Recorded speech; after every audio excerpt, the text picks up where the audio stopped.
اللہ کو اپنا بنا لو، رزق کے مسئلے حل، زندگی موت جہاں ڈاکٹر فیل، موت پہ کون قابو پا سکتا ہے؟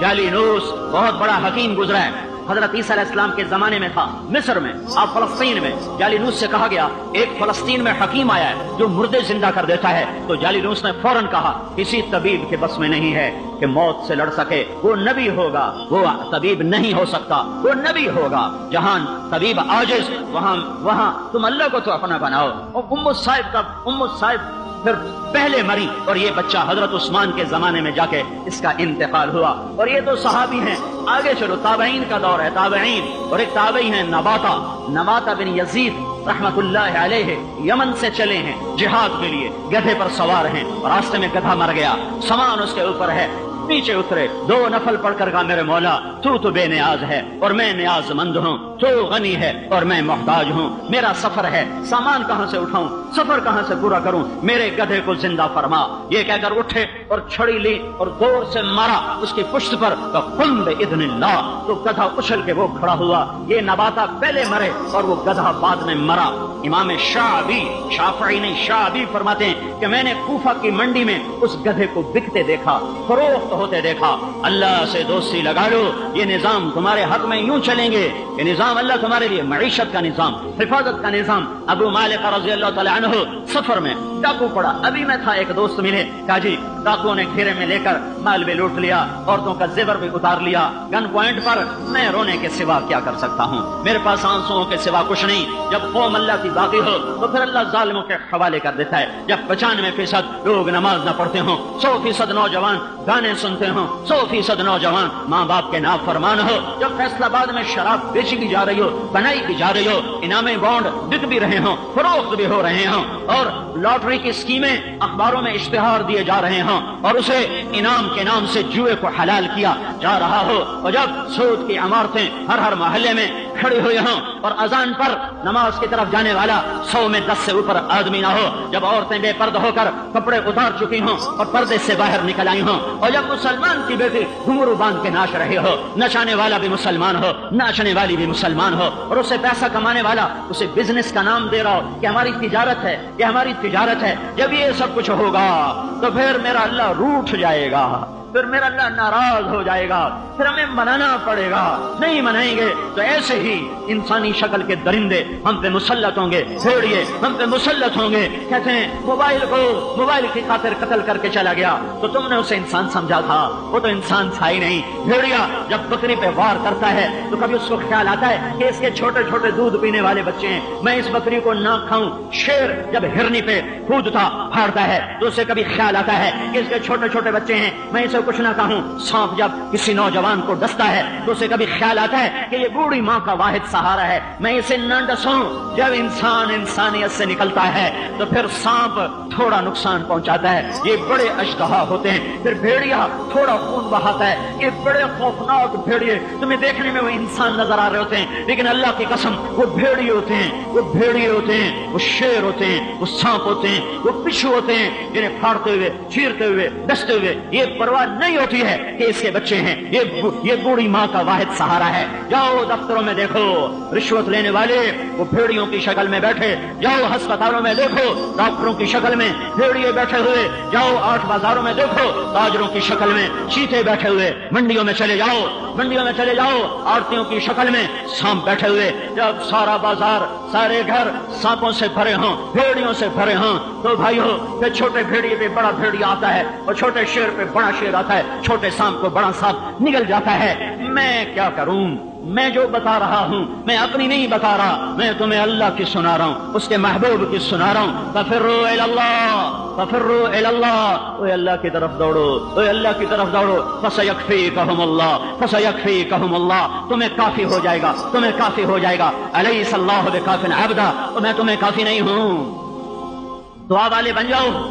ابو مالکہ ڈاکو پڑ گیا، کہنے کے 2 نفل پڑھنے دے، کہنے کے میرا مال لے، مجھے کیوں مارتا ہے؟ کہا نہیں، تجھے چھوڑ دیا تو عمر بن خطاب کو بتائے گا، پھر میں پکڑا جاؤں گا، پھر میں مارا جاؤں گا، لہذا پہلے تو میں قتل کروں گا، پھر تیرا مال لوٹوں گا۔ اچھا تو پھر مجھے 2 نفل پڑھنے دے۔ کب پڑھ لو؟ تو میں 2 نفل پڑھ لو۔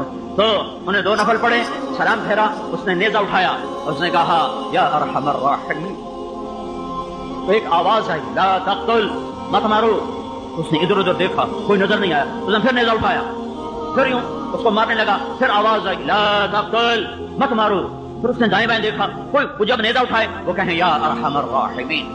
پھر جب اس نے تیسری دفعہ نیزہ اٹھایا تو ایک دم ایک سوار سامنے آیا، اور اس کے ہاتھ میں بھی اس سے لمبا نیزہ. اس نے تھوڑا سا یوں کیا، وہ نیزہ اس کے سینے کے پار ہو گیا اور وہ الٹ کے گیا اور اس کے وجود میں آگ لگ گئی اور وہ جل کے راکھ ہو گیا. تو ابو مالک رضی اللہ تعالیٰ عنہ کھڑے ہو کر فرمایا کون ہے تیری طفیل؟ اللہ نے مجھے بچایا. وہ کہنے لگا میں چوتھے آسمان کا فرشتہ ہوں.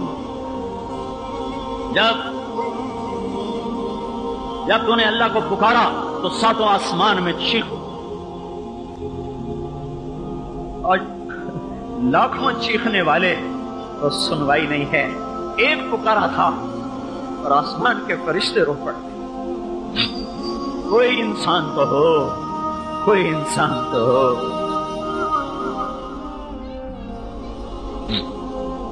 ہائے ہائے ہائے ہائے. جب تو نے یا ارحم الراحمین کہا تو آسمان کے فرشتوں میں چیخو پکار مچ گئی. تو میرے اللہ نے کہا کون اس کی مدد کرے گا؟ تو میں نے کہا یا اللہ مجھے بھیج. جب اس نے پہلی دفعہ تیرے اوپر نیزہ اٹھایا تو میں چوتھے آسمان پر تھا. جب دوسری دفعہ نیزہ اٹھایا تو میں پہلے آسمان پہ پہنچ چکا تھا. جب تیسری دفعہ نیزہ اٹھایا تو میں تیرے آگے تھا. اور ابو مالک تیری طرح جو آہوزاری کر کے رب کو پکارے گا میں مدد کے لیے آؤں گا.